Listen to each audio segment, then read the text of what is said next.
Boa noite, queridos amigos. Para nós é uma alegria inenarrável estar aqui neste momento. Na verdade, é a segunda palestra que eu faço. Eu fiz a primeira palestra no dia 11 de fevereiro. Aí recebi o carinhoso convite desta casa, através da Cris, para usar o mesmo tema que eu usei no dia 11 para falar hoje aqui. Então, a minha alegria é muito grande. Agradeço a Gabriel pela sua oração. Obrigado também pela sua leitura. E assim, então, começaremos a nossa fala. Eu quero citar um provérbio chinês que diz o seguinte: se dois homens estão andando numa estrada e ao se encontrarem, esses homens trocarem os pães, cada um vai seguir a direção com um pão. Mas se esses dois homens se encontrarem e ao se encontrarem, trocarem uma ideia, os dois sairão desse encontro com duas ideias. E eu cito este provérbio porque a ideia hoje é isso, é trocar ideias com vocês, até porque a gente sabe muito pouco sobre muita pouca coisa, né? A gente preparou um tema aqui, mas esperamos assim que ele traga algo de bom para vocês, né? E longe de dizer que a gente sabe tudo porque está aqui atrás do púlpito, né? A gente já aprendeu quando chegou aqui, ouvindo José Carlos falar, um estudo muito interessante. Então, assim, essa ideia da gente estar aqui na frente hoje é trazer uma ideia, algo que possa ser compartilhado. Essa palestra, ou a minha fala, né, a nossa fala, vai estar dividida em dois momentos, tá? A primeira parte é sobre propósito de vida, e a segunda é a valorização da vida, ok? E eu vou iniciar a minha fala com uma história que o Divaldo conta, que é a história da Calhandra. Existia nos Estados Unidos uma cidade, e nessa cidade vivia um maestro que estudava música. A música era tudo para ele. Ele era um excelente maestro. E neste momento ele acompanhava uma contralto. Eu vou fazer um parênteses aqui, como eu sou regente de coral, a voz contralto é a segunda voz feminina, tá? O coral geralmente é dividido em 4 vozes. Nós temos a soprano, que é a primeira voz, a contralto, aí vem as vozes masculinas, o tenor e o baixo, tá? E essa contralto famosa deslumbrava o mundo.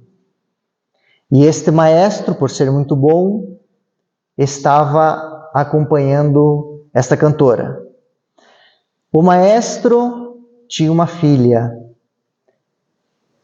de 5 anos, que por ouvir o seu pai estudar música e aprender música e falar tanto de música, quase que como por instinto, ela também decidiu seguir os passos do pai, que era um excelente violinista, além de maestro.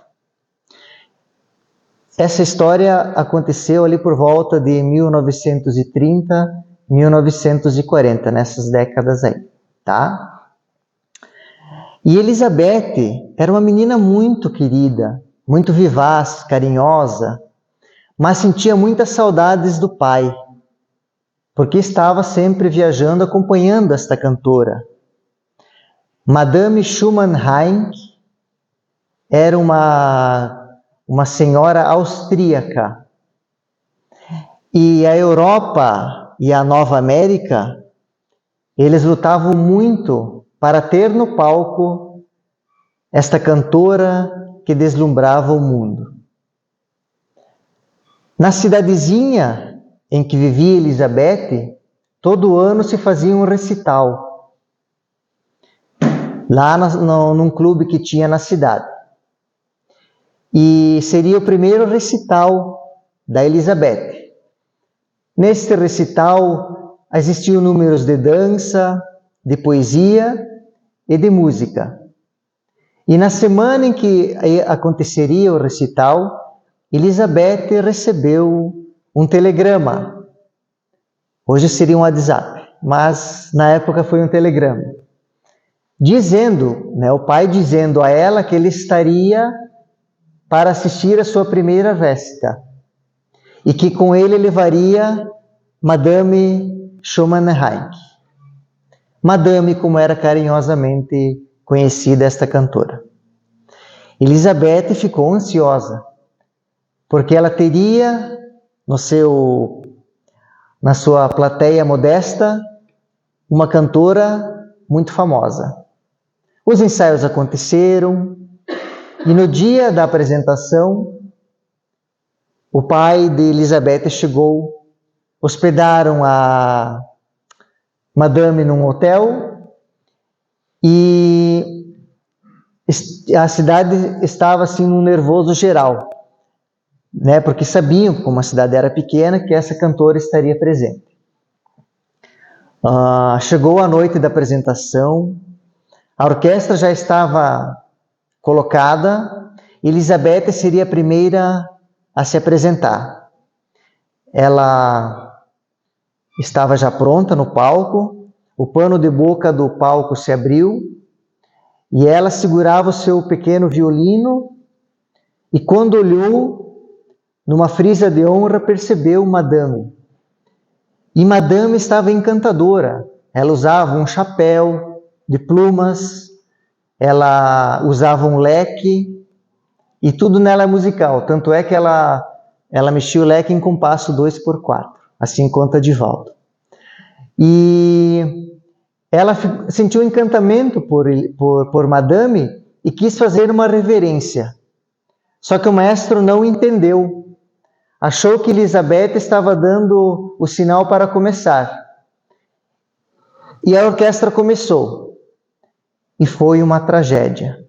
Porque Elizabeth tentou entrar junto e ninguém sabia se era o violino que corria atrás da orquestra ou se a orquestra que se perdeu e corria atrás do violino. E foi uma tragédia. Quando terminou a apresentação, houve aquelas palmas de gentileza e Elizabeth prorrompeu em choro. Correu até o camarim e deixou que as suas lágrimas corressem. Ela ouviu a segunda apresentação, os aplausos, a terceira, os aplausos e assim sucessivamente. Quando terminou a apresentação, as apresentações, ela percebeu que era um momento grave. Ela iria enfrentar o seu pai, o grande sonhador da música. O maestro entra no camarim com Madame e Elizabeth corre, abraça os pés do seu pai, porque ela era pequenininha, e diz: papai, nunca mais eu tocarei violino. Eu me aplico essa penalidade, papai. E o papai, muito severo, diz: faz muito bem. Poupar-nos-á de vergonhas no futuro. E Madame, presenciando a cena, diz: Elizabeth, eu quero te dar um presente. E voltou-se para o seu chefe e disse: Gleichschirm, já que a menina não vai mais tocar violino, eu gostaria que ela nos acompanhasse na próxima viagem. Para a menina Elizabeth, aquilo foi um prêmio de alto valor. E assim aconteceu. No dia seguinte, saíram cedo, num carro muito luxuoso, o maestro dirigindo, a cantora ao lado e atrás um mordomo com Elizabeth. Como a viagem era longa, vez ou outra, Madame cantava. Viajaram até a boca da noite e se hospedaram num hotel no caminho. Ficaram lá, dormiram. No outro dia cedo, Elizabeth é acordada com a batida na porta. Ela se assustou, foi atender. Era a Madame. Madame estava linda. Ela usava uma bengala, já estava elegantemente vestida, e vendo Elizabeth em pijama, disse: Elizabeth, criança, deita com as galinhas e acorda com os galos. Não é hora de uma criança estar na cama. Se arrume, vamos passear. Elizabeth ligeiro se arrumou e foram passear no bosque que tinha ali por perto. Eles estavam ouvindo os barulhos do amanhecer da natureza, quando uma ave chamou muito a atenção de Madame. Escute, Elizabeth. E o pássaro cantou novamente. Escute, Elizabeth, você está ouvindo? É a Caliandra. Conheces a história da Caliandra? Não, Madame.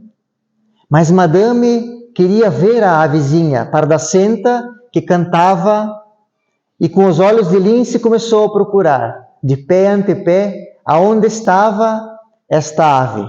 E a ave cantava. Até que encontrou. Madame olhou e disse: lá está, Elizabeth, eu encontrei. E o pássaro, como que querendo zombar das duas, cantou. Madame não se apertou, querem dizer aqui.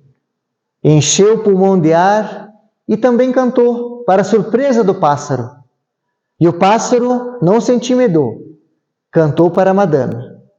Cantava a Madame, escutava o pássaro. Cantava o pássaro, escutava a Madame. Até que o pássaro olhou para a Madame com zombaria, ergueu as asas e voou. A natureza continuou com os seus sons, com as suas anatopeias do amanhecer. E Madame perguntou novamente: Elizabeth, tu não conheces a história da Caliandra? Não, Madame, eu te vou contar. Subiram até um aclive, onde poderiam ver o nascer do sol, e ela falou: foi quando Deus terminou de criar o universo. Ele veio à Terra para ver se tudo estava muito bem. E chegando na Terra, ele ouviu os ventos, ele ouviu as cachoeiras, ouviu a chuva, o trovão, e estava tudo muito belo. Ele estava muito feliz com o que ele havia criado.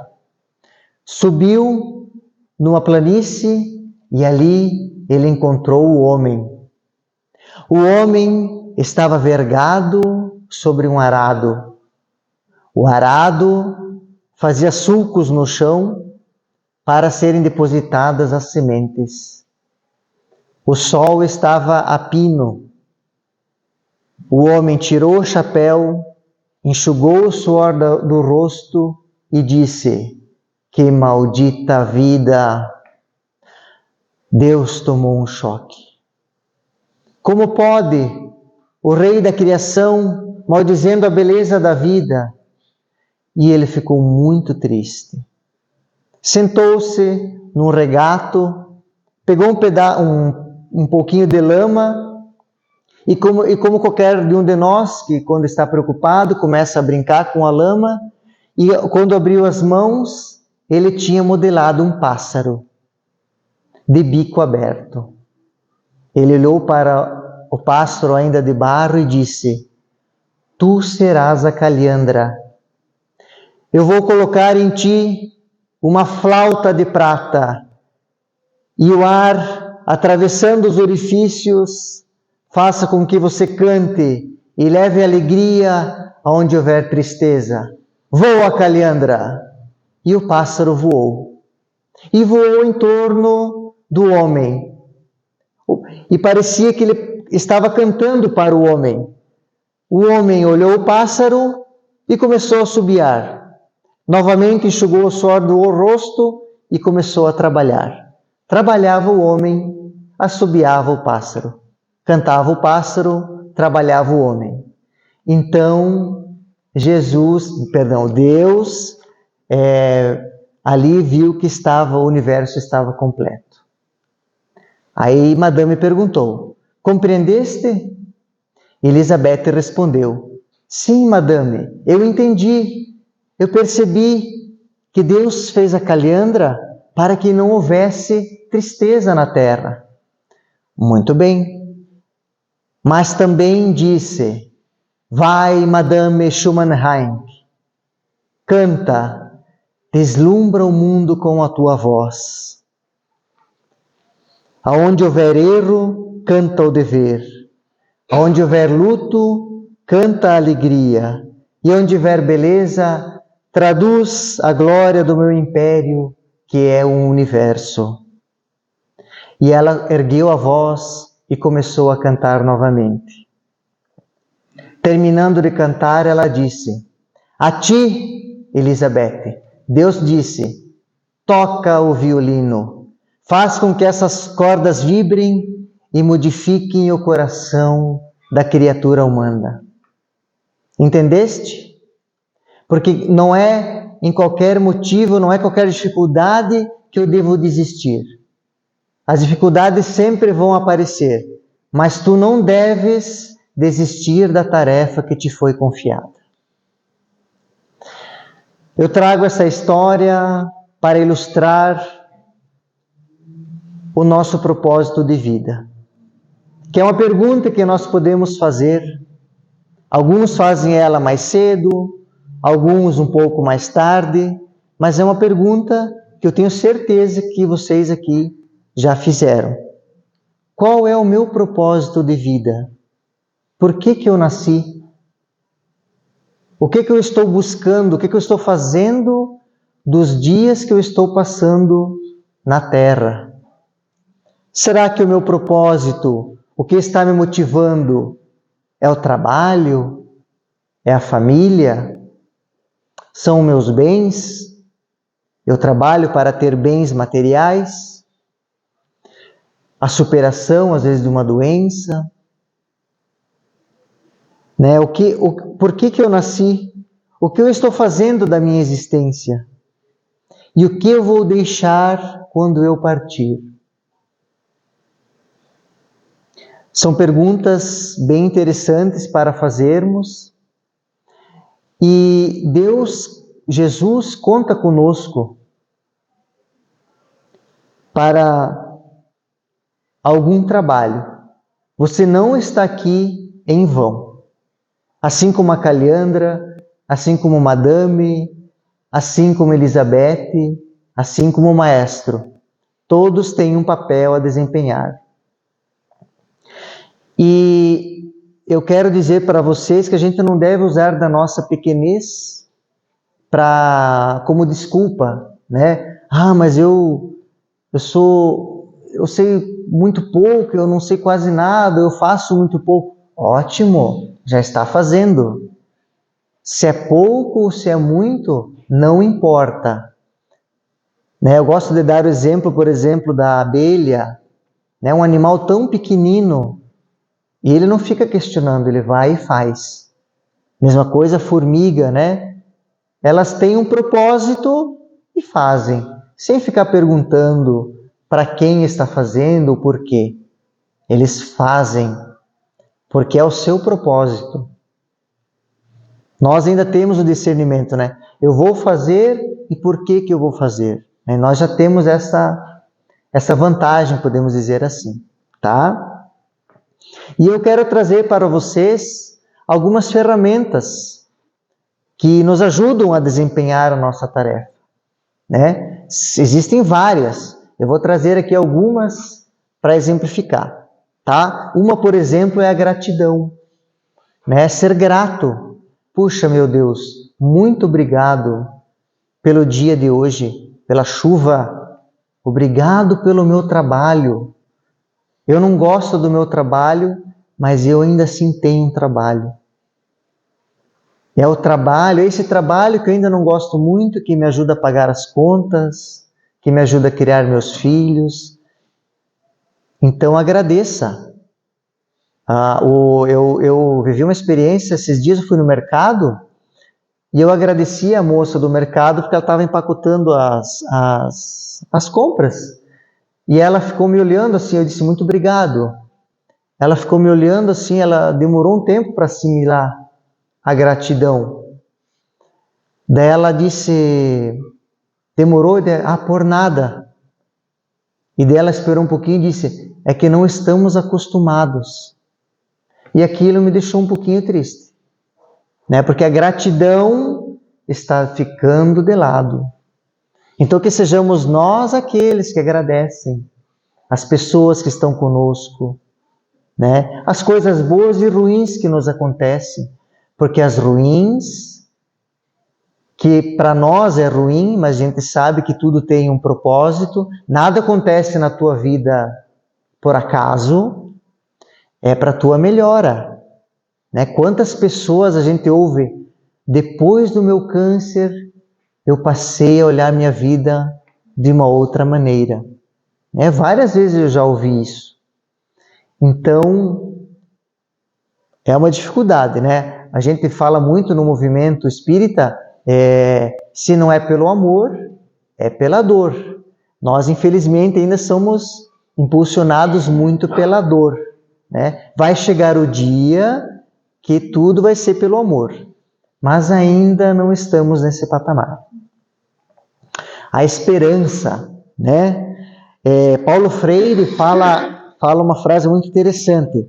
É preciso ter esperança do verbo esperançar e não do verbo esperar. Porque do verbo esperar é uma espera. Eu espero que as coisas aconteçam, né? E esperançar é levantar e fazer algo de útil, tá? A perseverança, se manter fiel aos seus ideais, né? Então, como ali no exemplo da história, a primeira dificuldade eu já vou desistir. Não pode ser assim. Eu venho de descendência alemã e o pessoal brinca muito, né? Por exemplo, se imagina o Robert Koch em 1822, ele que descobriu o bacilo de Koch. Eu, às vezes, penso, se não chegaram para ele, eu não sei falar isso em alemão, apesar de ser descendente, disse para ele, olha, seu Robert, você não vai conseguir. E daí, porque ele escutou esse eu não, ele não vai conseguir, daí que ele foi e conseguiu. Né? Assim pode ter acontecido com Einstein, porque a pior coisa você falar para uma pessoa que tem descendência alemã é, você não vai fazer isso, mas daí que ele vai. Né? Se alguém tem aqui descendência, o marido chega para ele amanhã assim, mas eu duvido que você vai pendurar essa roupa para mim amanhã. Daí que ele vai, só porque você duvidou. Né? Mas então assim, só para quebrar um pouco o gelo, né, para dar uma brincada, mas essa perseverança é importante. Né? Claro, às vezes tem um momento que você vê, não é mais isso. Mas não é na primeira dificuldade que eu vou abandonar o barco, certo? A fé. Vocês têm fé, porque vocês estão aqui neste momento, né? Vocês não vieram para ouvir o Luiz Carlos, vocês vieram para ouvir uma mensagem edificante.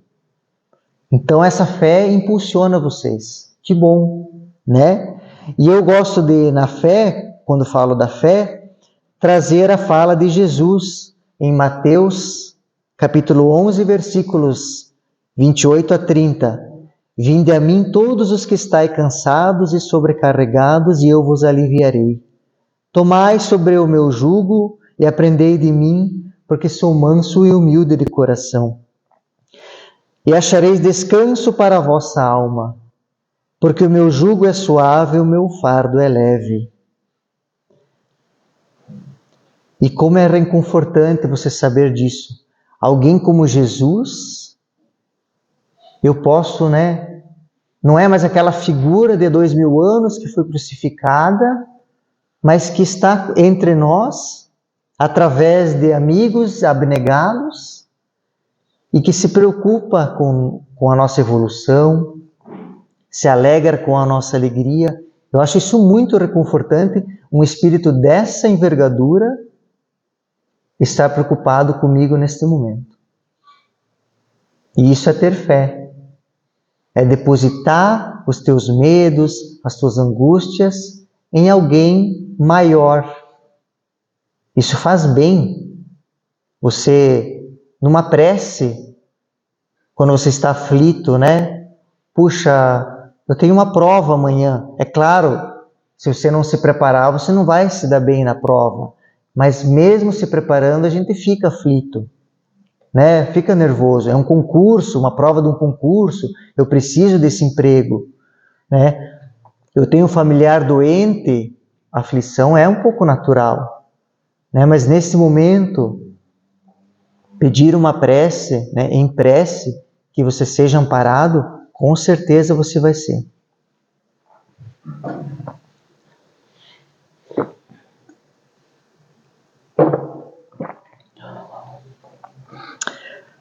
A outra ferramenta, né, é a resiliência.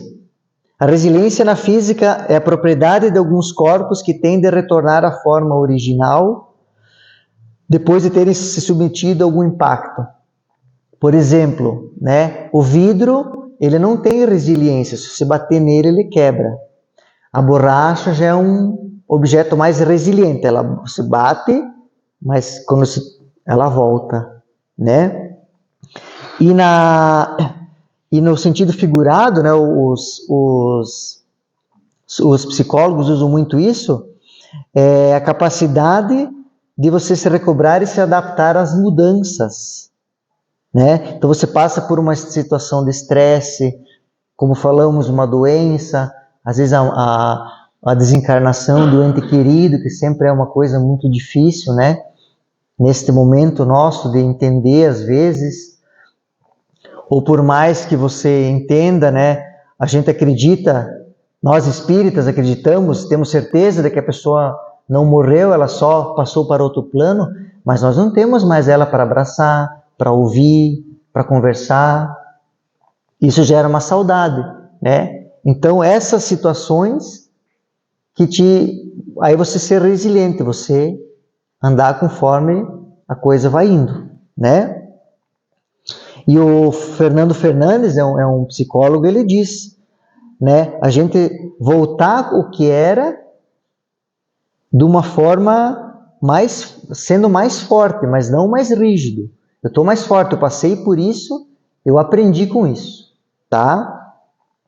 Porque também às vezes a gente, por exemplo, vem ou num psicólogo, ou vem num centro espírita, ou vai numa igreja e quer que, né, ou fala com o esposo, com a esposa, e quer que de fora te consertem o problema que você está passando. E não é assim.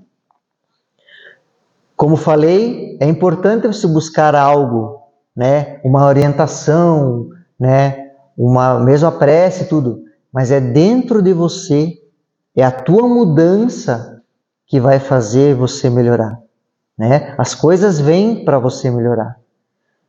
É como eu lido com as situações que vai me fazer melhor. E isso também é paulatinamente, eu não consigo... Por exemplo, tem situações que me geram estresse, mas só amanhã eu não vou me estressar com isso. Consegui. Na outra semana eu não consigo, mas aquele firme propósito de ir tentando. Até que uma hora a coisa dá certo. E aquilo se interioriza e eu passo a ter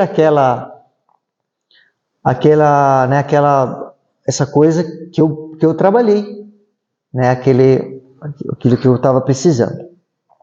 Tá? Na literatura espírita, a gente tem muitas indicações, muitas citações sobre propósito de vida. E eu vou trazer só duas também, né? Uma está no Livro dos Espíritos. Qual é o meio prático mais eficaz de se melhorar nesta vida? e resistir ao arrastamento do mal? Essa é a pergunta 919. Com licença.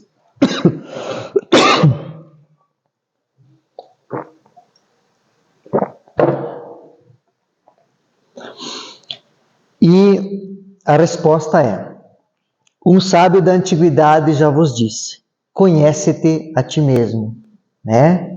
Muito ouvido já também. Esse sábio estava se referindo a Sócrates. Aí vem a 919a. Compreendemos toda a sabedoria desta máxima, mas a dificuldade está precisamente em conhecer a si próprio. Qual o meio de chegar a isso? Aí Santo Agostinho traz uma receita muito interessante.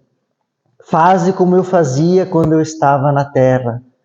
Ao deitar-me, eu fazia um exame de consciência, né? Se ninguém teria tido motivo para se queixar de mim, foi bom, né? Foi assim que eu cheguei a me conhecer e ver o que em mim precisava de reforma.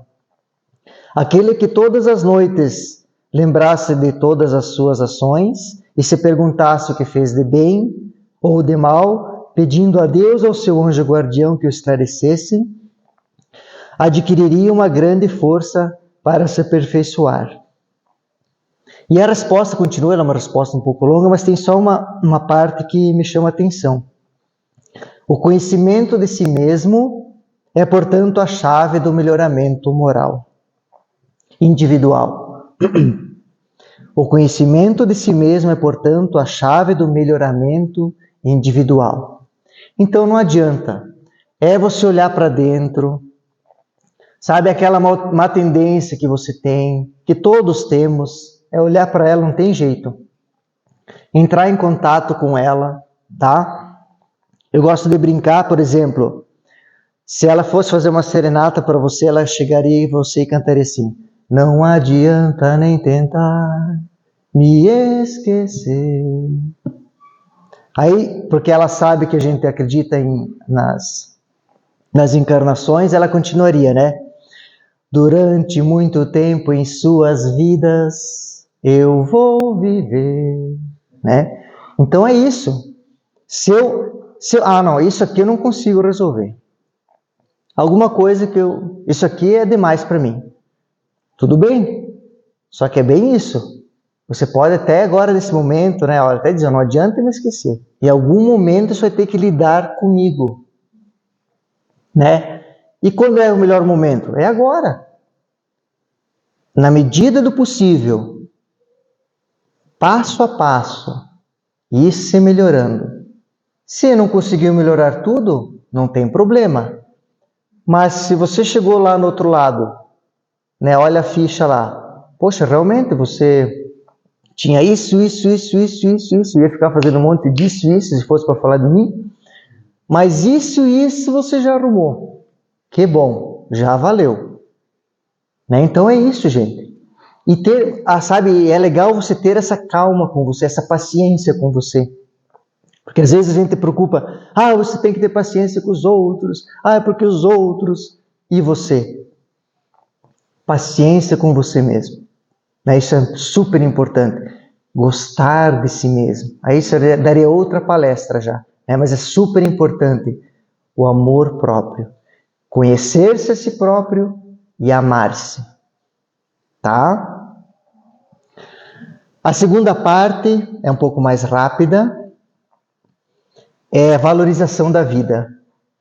A minha fala está baseada num psiquiatra chamado Fernando Fernandes.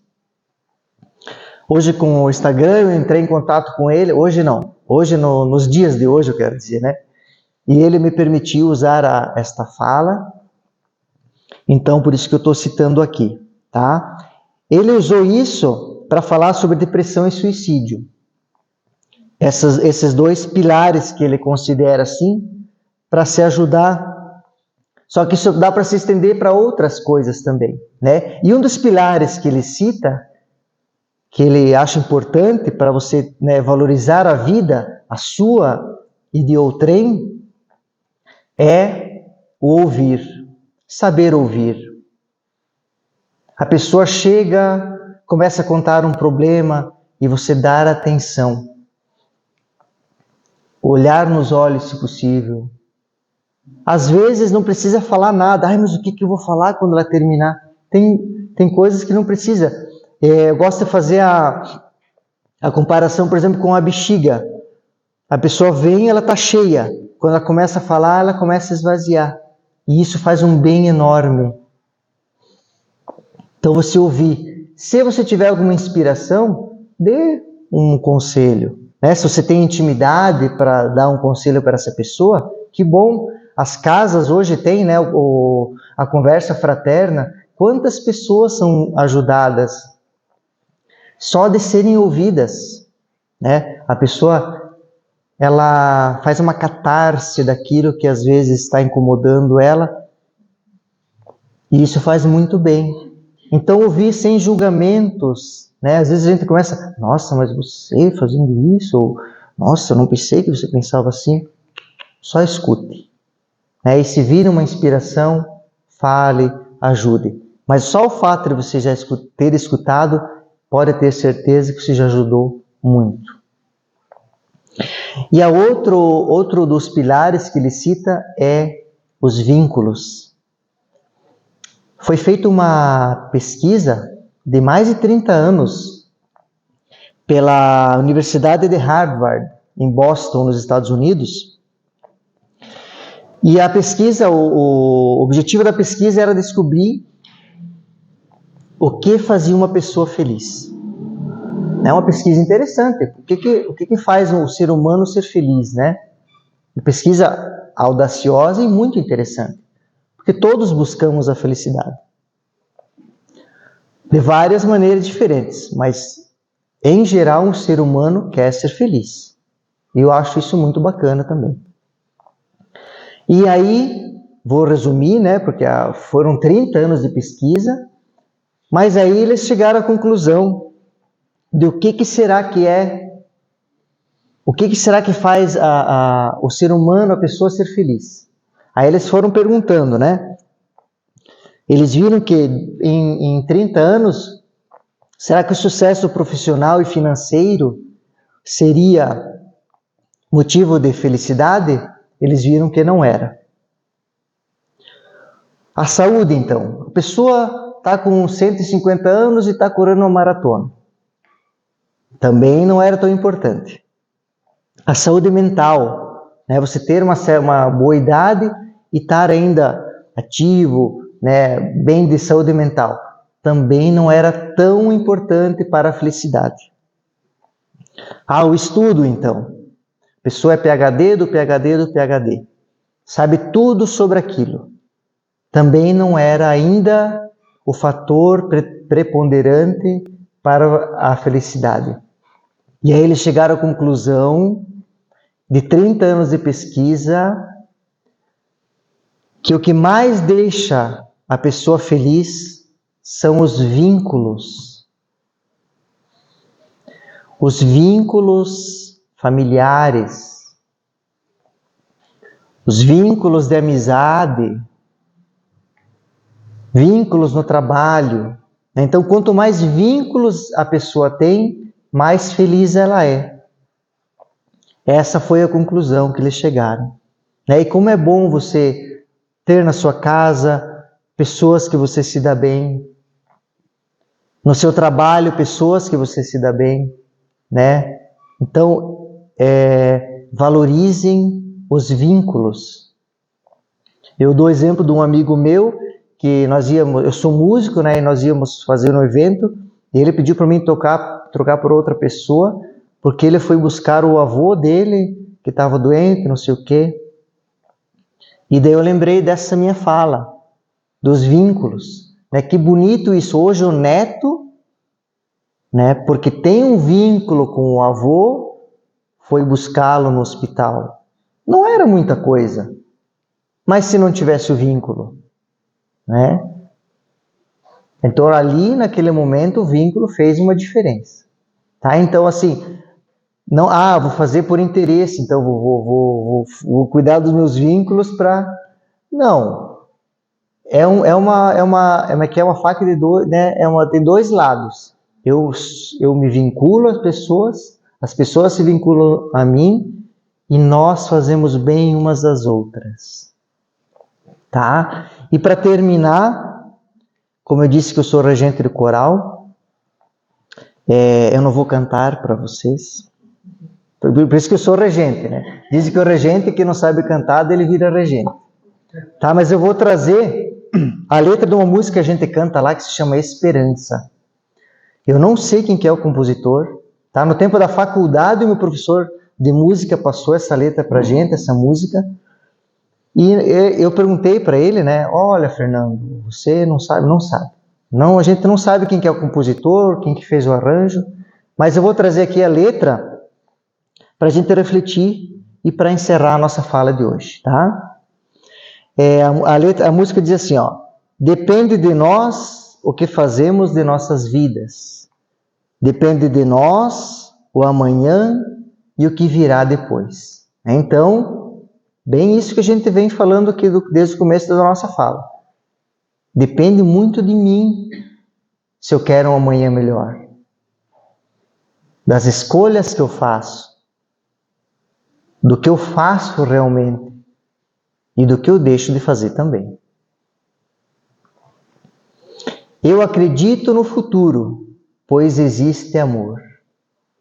O amor é, sem dúvida, o maior dos sentimentos.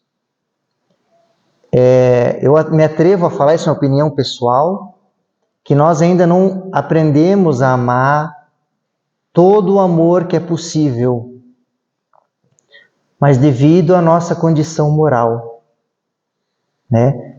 Vai chegar um momento, eu acredito nisso, que esse amor ainda vai ser muito maior por todos e entre todos, né? Mas ainda não estamos evoluídos moralmente para chegarmos a isso. Mas já estamos aprendendo, né? As várias faces do amor, o amor de mãe para um filho e vice-versa, o amor do pai, né? Então a gente tem exemplos, algumas aqui você percebe o amor, né? Mas esse amor ainda incondicional nós estamos aprendendo a ter. Aí a música continua: a paz é possível, ainda há perdão. O perdão seria uma outra ferramenta muito importante para nós fazermos bem o que viemos, no que nos propomos a fazer. Aí vem o refrão da música: haverá um outro amanhã, um outro dia para você, para mim, para nós. A segunda estrofe, infelizmente mais atual do que nunca. Sempre de novo nos deparamos com o ódio, tristeza, vingança, guerra, dor e morte. E, na atualidade, agora estamos tendo que lidar com a guerra, as mortes que estão acontecendo devido às tragédias, tanta doença, tanto ódio. Mas aqui eu vou pedir um favor para vocês, para nós, para mim também. Que não sejamos nós aqueles que vibrem como os outros, em desespero, em ódio, em tristeza.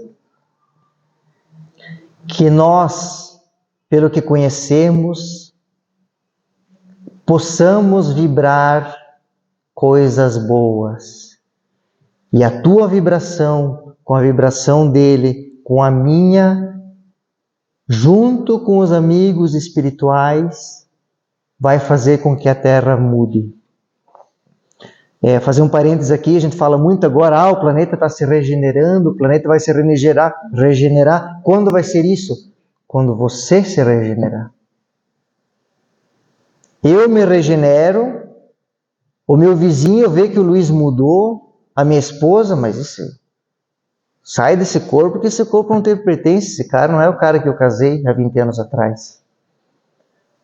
E você vai mudando as pessoas, e mudando a cidade, e mudando o estado, e até que o mundo se modifica. Eu acredito nessa regeneração. Não vai ser uma coisa assim, não, agora a partir de amanhã não vai mais ter ódio, não vai mais ter guerra. Bom se fosse tão fácil, mas não é. Então, por favor, gente, tá? Sejamos otimistas, porque sabemos que Jesus não nos abandona. E aí a música continua. Sei que isso pode mudar se houver união. Então que nos unamos, como vinha falando, para fazermos um mundo melhor. Se todos quiserem, pode haver transformação. Aí de novo ela fala, haverá um outro amanhã, um outro dia, para você, para mim, para nós. E esperamos de coração que esses dias sejam melhores. Eu quero agradecer profundamente a cada um de vocês que nos ouviu, com paciência e com carinho. Para mim sempre é uma experiência muito agradável estar aqui na frente e poder falar do pouco que a gente sabe, mas perceber que enquanto que a gente fala, receber esse carinho de vocês, isso nos ajuda a ficar tranquilos aqui na frente e a nos esforçarmos para cada vez sermos um pouco melhores. De coração, muito obrigado. Eu passo a palavra.